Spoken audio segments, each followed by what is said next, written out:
joining us for episode 13 of VIP Boxing's Bell2Bell podcast. It's available to see us in the flesh on VIP YouTube, or the three of us tonight have got faces for radio. You can get it on Spotify, and there's going to be an avalanche of other outlets we're available on. I'm Steve Lillis, and as usual, my co-host and top boxing journalist John Evans with me, and our special guest this week, one of the most popular British fighters of the last 25 years, and now a top trainer, former British, Commonwealth, European and Irish super welterweight, light middleweight in old money, Jamie Moore. How are you, Jamie? I'm all right, Stevie. How are you, pal? Good, mate. I assume most of the lads are back in the gym now and just wondering when they are going to get some action. Yeah, well, you know, Carl looks like he's going to be the first one out in the new year. He was back in before Christmas. He was due to fly in today to get back in there, so I should be picking him up in about an hour's time from the airport. But because we're waiting on this new announcement, and he's just going to hang fire for a day or two, just to make sure he's going to be all right, sort of coming back and forward. He doesn't want to come over here and be stuck here for like a month. So yeah, but we've all been in the gym ticking over, just keeping busy, but it's difficult times, mate. Yeah, very difficult. Are you missing Martin Murray in the gym? Yeah, mate, we always miss Martin. Obviously, it's not been that long at the moment, so we've not been had that much time in between to miss him. But I'm sure he'll be popping and showing his face anyway. Hey, Jamie, you know, if we're going back into the same lockdown as we had last year, what are the big lessons you learn from preparing fighters in a lockdown last year that you can take into this? Because last year was a learning process for everybody, wasn't it? But this year you're going in a little bit more prepared. Yeah, it was. And I mean, obviously it depends on the actual restrictions on the lockdown. So the second lockdown was much different than the first, especially for the first 6 or 7 weeks, because after the first 6 or 7 weeks, because we're classed as elite sports, we were allowed to be back in the gym. So it's just the actual protocol in the gym is a little bit different, where you've got to make sure you're staying separate and you're keeping that distance in between. So, you know, it's not easy, is it, John? It's like I'm not going to sit here and start complaining and whinging like an old minnie, because there's so many more people in far worse conditions and positions than we are. You know, if we're allowed to be back in the gym and train, then at least we're allowed to do that. You know, these hundreds of thousands and millions of people all over the world who aren't allowed to go into the gym, and which is, I feel, is an essential part of someone's life, especially if it's helping them with their mental health and stuff.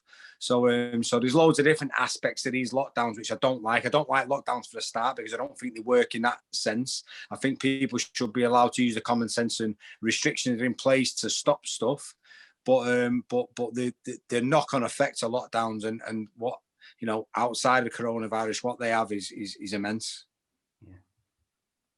Okay, so cheers for that, Jamie. And hopefully people who are stuck in lockdown might get some entertainment listening to your thoughts tonight on boxing. Try our best. That's all we can ever do, Steve. For those who listen to Bell2Bell for the first time, we cover 6 topics over 6 3-minute rounds. And if one of us is still talking after 3 minutes, what happens, John Evans? That's already sent Jamie Moore away momentarily.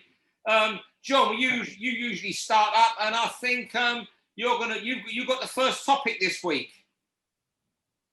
Just let me get the timer going. Yeah, well, there's plenty to look forward to in 2021, isn't it? I think we all want to see Joshua Fury finally get it on and find out who the best heavyweight is. But the thing that's really doing it for me is these lightweights. You know, Ryan Garcia lived up to the hype at weekend and really got the ball rolling, and the entire division's coming to a boil, isn't it? We've got something for everybody. You've got Teofimo Lopez, who showed that he can box and bang, beating Lomachenko. You've got Devin Haney, who looks maybe the classic boxer of the group. Garcia, the new golden boy. You've got Tank Davis, who's got that vicious X factor. Shakur Stevenson's going to be in the mix. You know, what a fighter Shakur's going to be. It's just something for everybody. And the best part about it is that they're all calling each other out, aren't they? They all seem keen to mix up and find out who's the best. We all know each other from the amateurs. We've all sparred together. And we can't forget a certain Mr. Lomachenko, who just 6 months ago was the best fighter in the world. So what a division, and it all seems ready to kick off in 2021. Yeah, you know what, John? I was thinking about the division today, and there was, and I think at the moment you've got to have positivity, positive vibe, because it's so shit out there, and with lockdowns and stuff. And on, social media, boxing Twitter yesterday, there was a graphic ESPN put up comparing Leonard, Hagler, Hearns, and Duran with these fantastic young lightweights of today, and people just ripped it apart. But you know what? These guys have got long careers ahead of them, and they could cross and become like that. So we should be embracing them. There's just negativity about all of them with this graphic yesterday. Okay, maybe it was a bit over the top, but in 10 years, they could have go through the weights. They could be having cross fights against each other. I think it's absolutely brilliant. I just feel for guys like Luke Campbell's never won a world title. And there's really good lightweights out there like. Benacek, to Emmanuel Tagu's won 30 on the trot. Now, what chance have they got of winning a world title now? It's only over the top at the moment. And that's the thing. In 10 years' time, people will be pulling that picture out of the archives, I feel, and going, there you go, there wasn't far wrong with that. It might not be a fantastic 4, it might be a fantastic 6. So the style-wise, there seems to be a right mixed bag of all different types of styles and stuff. And they all seem big at lightweight, which means that there'll be growth and they'll be able to move through the weights as well. So they might end up with trilogies between a few different ones at different weight categories. So yeah, why not? Of course, it's a bit far-fetched because that's one of the best eras boxing's ever had, that Fantastic 4. But why not dream? Exactly. It doesn't matter who's ranked number 1 at the moment, does it? It doesn't matter who will come out on the end. But I think as boxing fans, we've been waiting for a series like this and waiting for a group of fighters who've been so keen to get it on. Look at Canelo Golovkin. We talked about it for years. Eventually it happened. These lads all seem dead keen on finally. Oh, you've got to shut up now, mate. That was a good. You was away, John. There. You know what? Keeping positive, and again, something that's riled me a little bit. The negativity around King Ryan Garcia. People, going on, okay, there is that bit of Marmite. And, people are saying he'll get bashed up by Tofino, Haney will be too clever, Javonta will punch him into next week if Luke Campbell. But you know what? We should be celebrating this guy. Now, yesterday, I look at, as a yardstick to boxing, I look at people that are casuals. My father-in-law coming here yesterday to watch the City game.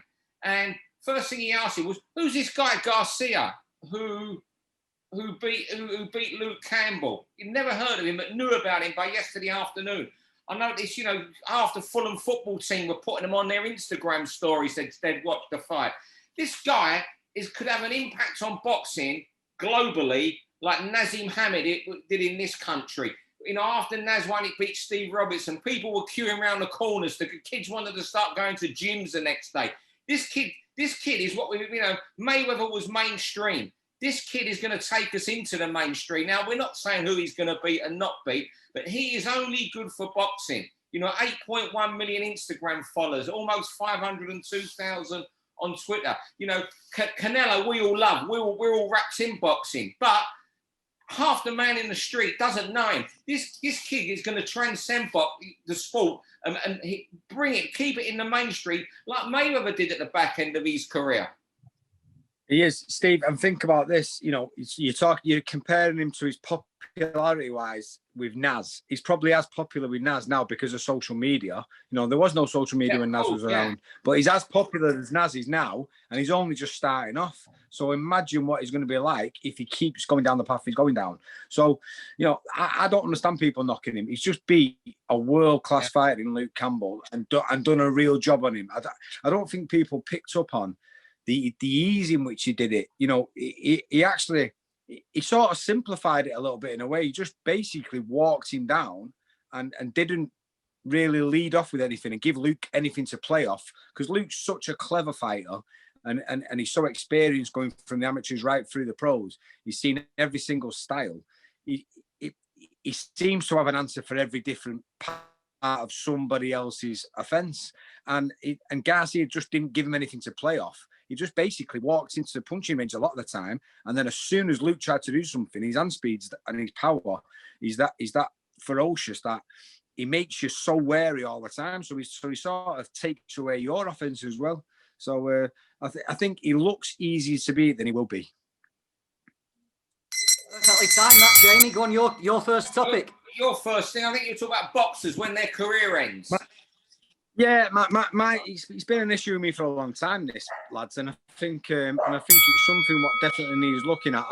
And I don't know whether it's actually the Boxing Board of Control who could maybe do something about it, or maybe a branch off it, or something where we could maybe set up a charity or an organisation. I know it has been tried to be done in the past, but even something as little as, which is actually a big thing, but like some sort of switchboard or talk centre where someone can pick the phone. If I struggled when I retired, and in the whole scope of it, I didn't struggle. So that tells you how big the problem is. And we hear these horrible stories about fighters ending up with drink and drug problems because they just don't know what to do with their lives, and there's no real sort of information out there or advice for people to go to. Definitely not during your career. Everyone's busy planning and mapping out your career while it's happening, but not really for afterwards. So I think it's a concern what needs addressing.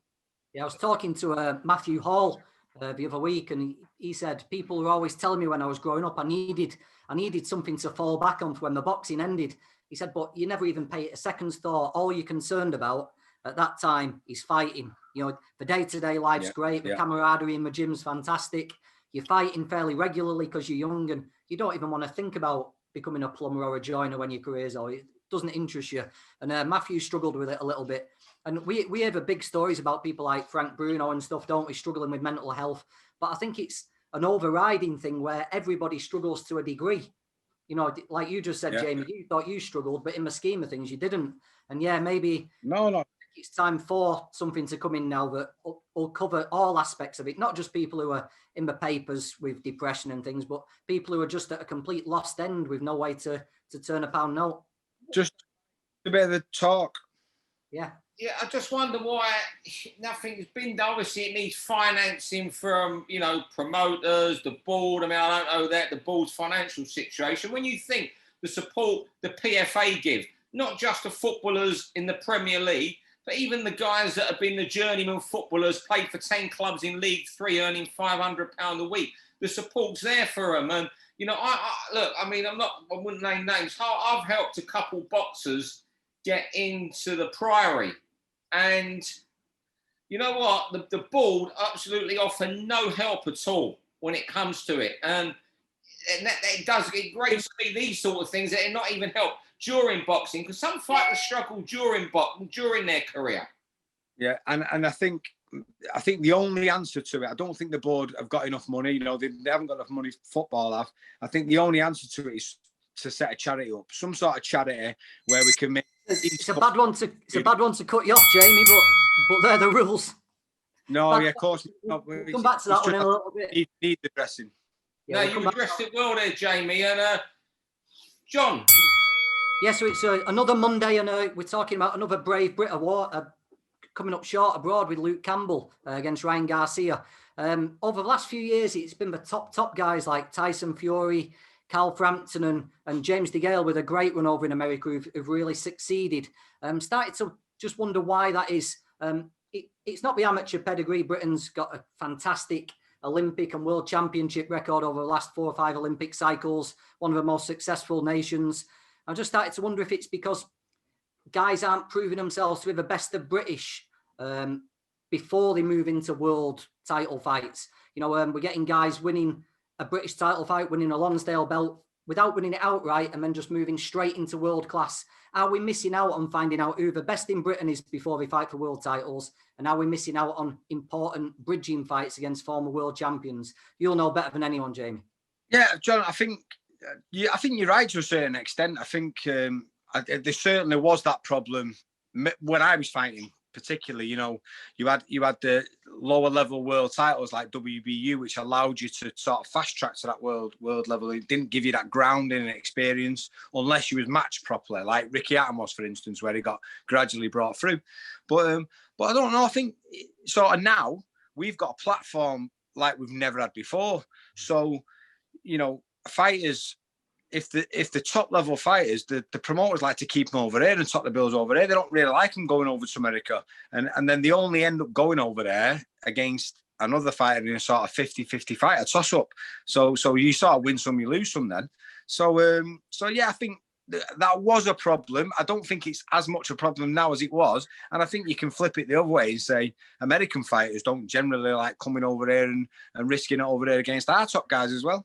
Yeah, and also some of the guys who have been over there lately, and I'm not knocking, maybe, you know, they've deserved their opportunities. They've been, you know, we had a few of them on the zone. They've been handsomely rewarded. Have they been put in as they've gone in as the B side as well with the odds stacked against them? You know, as well. You know, I think, you know, when James Tennyson fought for his world title, he was, you know, Luke Campbell was the B side the other night. You know, Golden Boy made that fight. They did their homework and gambled right the other night. Although it was a great matchup. So I think we've got to take that into account. There's something also, you know, I think you have touched on before, Jamie.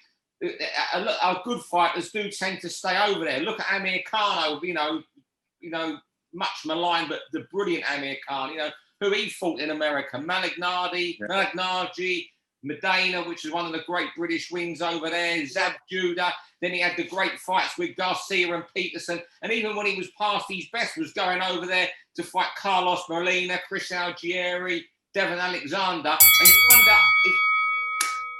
Go on, Lillis. Right, the pandemic, the KO of boxing that this is causing, you know, another lockdown, another delay in boxing. There's not enough doctors, obviously. You can't have two anaesthetists and a couple of doctors ringside when there's people needed in hospital. I get that. So, I get why the board have put the kibosh on boxing. It seems, from talking to people today, it looks like the end of February when hopefully we might get a big world title with someone like Carl Frampton or you know, Josh Warrington is when we're going to be back. But I wonder now how many more, this second lockdown through boxing, a further delay, how many more boxers are going to be lost to the sport? You know, something I've raised before, John, on here. We get these guys that fight on, say, the Steve Goodwin, the Steve Wood shows. They're pure ticket sellers, these kids. You know, they get matched to 9, 10 and 0. You know, without being cruel, they're not going to knock down doors like Jamie did and win triple titles and stuff like that. You know, they're guys that have to sell tickets to earn a living from boxing. How many of them are going to have suddenly got jobs, might have a couple kids, and the wife might say to them, you know, when they say, well, I'm going to go back in the gym and train for 9 weeks for a fight that might not happen, and you've got to leave your job, they're not going to swallow it. You know, not every fighter is an elite world champion or someone like you, Jamie, who was unlucky never to get that world title shot, but I'm guessing did well out of boxing. Small percentage of fighters get to that stage where they're financially secure, and not only that aspect does worry me. What you just mentioned, Steve. A more worrying one for me is the long-term future of boxing in terms of grassroots level amateur boxing. They've not been allowed to open properly for the last 12 months. You know, coaching kids outside in the middle of December isn't good enough. And, you know, I understand we have to work around it and do certain things to protect people. But, you know, where do the fighters, you know, the future stars in 10 years' time come from? You know, depending on how long this goes on for. So I think, you know, we'll have the top level fighters around, and so because it sort of overlaps. It's only been a year, just short of a year at the moment, so it can overlap either way at the moment. But depending on how long this goes on for, that could really affect it. Yeah, how quickly the kids fall out of love with things as well. You know, it's a year out of a gym. They may as well have never boxed in my life, might be. You know, PlayStations took over, knocking around with their mates on the streets and stuff. It's not an easy thing to get back in a boxing gym, is it? And that's the main thing for me, is keeps them out of trouble. You know, we're not talking about just making fighters for the future. We're talking about, you know, that's maybe 3% of all boxers who go in a gym might end up turning pro. The other 97% it changes their life invaluably in the future, and then Last you know, topic, you never know Jamie. what happens. That was a shot after the bell then, John. I'm sorry about that. Go on, Jamie, your last topic. Yeah, I think you're talking weight. Yeah, no, another thing what sort of worries me is the way fighters make weight. You know, this sport's a dangerous, you know, sport as it is, and I know I had my issues with it towards the end, and we all sort of try and get down to as low a possible weight as we can, and try, you know, perceiving that we're going to have some sort of advantage. And the more I look back on my career in hindsight, I sort of started to think to myself, it was probably a disadvantage. I was taken away from my performance as a fighter and as an athlete by killing myself to get down to the weight, rather than being able to perform to the best of my ability. And also about the timing of the weigh-ins, whether it could be better. You know, I know people weren't a fan towards the end of the weigh-in on the morning of the fight, but maybe that made it fairer because people were forced to fight closer to the weight, because now there's more gap to rehydrate, which means that people are going to drag themselves down in weight more. And one other thing, Jamie, you'll know this, you're a trainer, and I can remember you at the end of your career, the Ryan Rhodes fight, and was it one more after that, wasn't it, when you really struggled? And, you know, I can remember... And that was a weight above as well. Remember the Ryan Rhodes fight like yesterday. But does it help, does it not help some fighters that there's so many fighters and so many trainers who haven't got the experience these days to do weight management properly? You've been there, suffered. So through your poor fortune, you know, making weight, you're going to know how to do it properly with these kids. Yeah, and you manage it better. That's the thing. You know, you just don't turn up at a weigh-in as a trainer and go, you know, Jesus, what's your weight doing there? It's not, that's not how it works. But it should be managed better. It could be managed better. And fighters need to set responsibility and know how to do it properly, rather than these faddy sort of, let's lose 15 pounds in the last week and make weight and get back up 17 pounds. It's just unhealthy. Jamie, you see lots of trainers on the circuit now. Can you trust all the trainers not to? If we moved to same day weigh-ins, could you trust a lot of the trainers to do it properly and still not boil the fighters down just to try and get that advantage? I think that might even be a totally separate issue, John, in terms of, you know, and that was maybe going to be one of my questions, to be honest, in this situation, in this topic, was trainers getting licenses. You know, the board have got to man it better. You know, at the moment, I'm seeing a lot of people getting trainers licenses. Now, bear in mind, a trainer's license, underneath it should say brackets. You've got this fighter's life in your hands. You know, so you can't just turn around and go, I've done a strength and conditioning course, and all of a sudden I've held the pads for a few months and I know how to let combinations go, and I've listened. I love the Billy Graham parrot story. I think it was an absolute nail on the head, and I think it's a dangerous aspect where you're giving people a trainer's license to look after a fighter's health and well-being and try and navigate him through a fight which is potentially life-threatening. I think it's a really serious issue. That's probably the most important aspect of a trainer's job, isn't it? Those 36 minutes or those 24 minutes. You're not just getting someone ready for a fight. You know what, John? Mate, the way it is, a fighter's job is to be brave. Yeah. A trainer's job is to navigate him through a fight and protect him from being so brave. And a lot of the time, I'm not saying, you know, you've got some real good trainers out there who've got the fighter's best interest. You've also got trainers who can't see past that. Let's keep pushing this fight to try and get the win at all costs. And that's not right. Your fighter's health and well-being should be first and foremost, over the win even. Well, we went way over the time there, but it's worth talking about that, Jamie. That from you, Jamie. Very good to hear that, and you can tell that it means something. It means a lot to you, and something you feel strongly about. Both topics you raised tonight, and you know, I hope people pick up on them. But it's been a pleasure having you on there, Mr. Moore. Thank you. Yeah, good speaking. Good speaking to you, boys. Hey, we'll have to do a round 2, eh? And we'll get another few questions. Hey, we'll probably get another 6 weeks lockdown coming up tonight off Big Bojo, so we'll do another one, soon. We'll get you on in another 2 or 3 weeks then, mate, because I think, you might be bored at night. I know you're busy in the day. We can see how your hands are then, mate, from when Frampton's back whacking those pads. Sounds good. He punches like a girl anyway, mate. I'll be sound. John, thanks as always to you as well. No worries. Thanks, Steve. Thanks, Jamie. Cheers. Take care, boys. For all boxing info, news and latest interviews, amateur and pro, across the north, click and subscribe. VIP Boxing Promotions. Also Twitter, Instagram and Facebook.